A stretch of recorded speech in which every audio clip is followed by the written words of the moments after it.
OG సినిమాకి ప్యారిస్లో మామూలుగా లేదు క్రేజ్. చూడండి ఎంతమంది ఉన్నారు జనాలు, మామూలుగా లేదు అసలు. మీరైతే ఎవరన్నా చూసింటే సినిమా ఎలా ఉందో కమెంట్ చేయండి. నేనైతే ప్రీమియర్స్ చూస్తున్నా ప్యారిస్లో. చూసాక మీకు చెప్తా ఎలా ఉంది అనేది. థియేటర్ మాత్రం చాలా బాగుంది. ఇది ప్యారిస్లో one of the best theatre అంట ఇది. ఇది ఫస్ట్ టైం అంట మన తెలుగు సినిమాలు ఇందులో రిలీజ్ చేయడం. థియేటర్ చూడండి మస్తు ఉంది ప్యారిస్లో ఇది. ఈ థియేటర్లో మనం ఓజీ సినిమా చూస్తున్నాం ఈరోజు.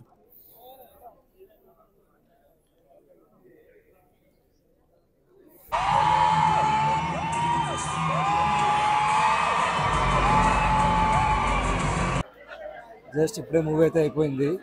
సినిమా అయితే పిచ్చెక్కించేశారనమాట. క్రేజీ ఉంది మూవీ. అరిచి అరిచి నా గొంతు కూడా పోయింది. చూసారుగా, ఇంత ఎప్పుడు అరవలేదు నేను. ఆ మహేష్ బాబు మూవీ కూడా అరవలేదు అనమాట. సో మూవీ అయితే క్రేజీ ఉంది. ఫ్యాన్స్కి అయితే ఇంకా పిచ్చెక్కిపోతుంది. పూనకాల ఫ్యాన్స్కి డెఫినెట్గా థియేటర్లో చూడండి. అండ్ తమన్నా బీజిఎం అయితే ఎరగొట్టేసాడు అనుకోండి. రీసెంట్ చెప్పొచ్చు ఇంక అందరూ. ఇది నా ఓజీ రివ్యూ. సో మీరు డెఫినెట్గా మిస్ కాకుండా థియేటర్లోనే చూడండి. Okay, see you.